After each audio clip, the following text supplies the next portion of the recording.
Un appel d'Alain. Bonjour. Alain, est-ce que vous nous entendez? On m'a dit que vous étiez dans le bus, donc peut-être que la Oui, liaison je sera vous un peu entends. Bon, difficile. On vous entend. ok. Bonjour Anne, bonjour à tous les auditeurs de RFI. De très grandes manifestations ont lieu au Nigeria pour dénoncer la mauvaise gouvernance et la situation économique catastrophique. Ma question est de savoir comment expliquer que ce mouvement ait pris autant d'ampleur et résonne dans le pays tout entier. Alexandra Branjon, journaliste au service Afrique de RFI, est en studio avec moi pour vous répondre. Alain, ça fait 6 jours déjà qu'elles durent ces manifestations au Nigeria, Alexandra, pour dénoncer la mauvaise gouvernance donc et la situation économique qui est très compliquée, comme nous le rappelait Alain. Ce mouvement a démarré avec un hashtag sur les réseaux sociaux, End Bad Governance, donc mettre fin à la mauvaise gouvernance. Au départ, il y avait 10 jours de manifestations prévues, mais aussi demander, en plus de cette question de gouvernance, l'arrêt d'une subvention sur l'essence, et puis dénoncer le coût de la vie, puisque les prix ont beaucoup augmenté, comme dans de très nombreux pays. Comment est-ce qu'on peut expliquer, comme nous le demandait Alain, que ça ait trouvé un tel écho dans le pays ? Alors, bonjour d'abord. D'abord, c'est un pays qui traverse une crise économique très, très importante. Ça, c'est pas nouveau, hein. L'actuel président Bola Tinubu est arrivé au pouvoir il y a un peu plus d'1 an. Il avait déjà hérité d'une économie en berne, d'une insécurité croissante dans tout le pays, d'une insurrection islamiste dans le nord-est. Et depuis, la situation économique s'est empirée.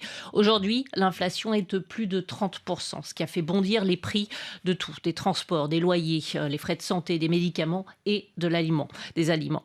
Et alors que le salaire minimum est le même depuis 5 ans. D'ailleurs, il y a 2 mois, les syndicats ont tenté d'obtenir une importante augmentation de ce salaire minimum pour suivre le coût de la vie, mais ils n'ont pas obtenu. Je vous donne un exemple. Le salaire minimum est de 30 000 naira, c'est-à-dire 17 euros.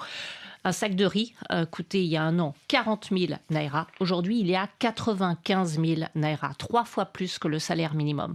Donc la population a tout simplement du mal à vivre, d'où les slogans dans les cortèges des manifestations. On a faim, on a faim. Il y a une colère, une déception face aux dirigeants, à cette élite politique que la population perçoit comme vivant dans le luxe. En arrivant au pouvoir, il y a plus d'1 an, le chef de l'État a annulé les subventions sur l'essence à la pompe pour tenter d'assainir les dépenses publiques. Les transports sont devenus très chers et pourtant, ce qu'expliquait l'autre jour un membre de la société civile sur nos antennes, l'élite politique continue de rouler dans de grosses voitures avec de l'essence qu'elle ne paye pas. En tout cas, c'est l'impression qu'elle donne à la population parce que cette essence est inclue dans leur allocation. Donc il y a cette grande colère qui monte depuis l'élection du chef de l'État.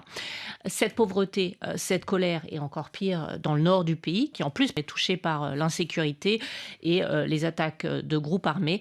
Là, la situation alimentaire est très précaire. La population ayant en plus du mal à accéder à ces champs pour cultiver. Et puis après, il y a eu d'autres éléments déclencheurs qui ont attisé cette colère. Oui, par exemple, en juin, le gouvernement qui annonçait qu'il prévoyait d'acheter un nouveau jet présidentiel dont le prix était estimé à plus de 100 millions de dollars, ce qui a provoqué un véritable tollé.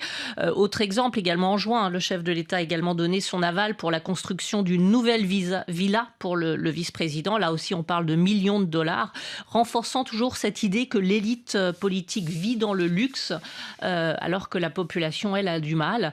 Et puis à côté de ça, l'État qui supprime ses subventions sur l'essence, qui fait grimper les prix et qui fait que la population, elle, a de plus en plus de mal à vivre. Alain, vous aviez une autre question sur ces mobilisations au Nigeria ? Oui, effectivement, Anne, ce mouvement social qui se poursuit peut-il finir par fragiliser le président Bola et le parti au pouvoir? Alexandra Branjon. Alors en effet, Bola Tinubu est probablement un des présidents, est un président pas très bien élu, puisqu'il a été élu avec 34% des suffrages. Dès son inauguration, il a voulu très rapidement enclencher des réformes pour assainir les finances publiques, le budget de l'État, d'où la suppression de ces fameuses subventions sur l'essence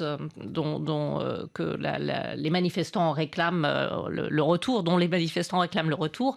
Donc il est devenu très très impopulaire. Il y a 2 jours, on a entendu le chef d'état-major de la Défense mettre en garde les manifestants contre les violences, les pillages, message, mais on l'a également entendu mettre en garde contre les coups d'État. Et ça, c'est très intéressant. Pourquoi ? Parce qu'on a entendu certains manifestants, et notamment dans le nord du pays, appeler à un retour de l'armée, à un retour du régime militaire. Ce membre de la société civile dont je vous parlais tout à l'heure disait justement que cette jeunesse qui est désœuvrée, qui n'a pas de travail, pas de perspective.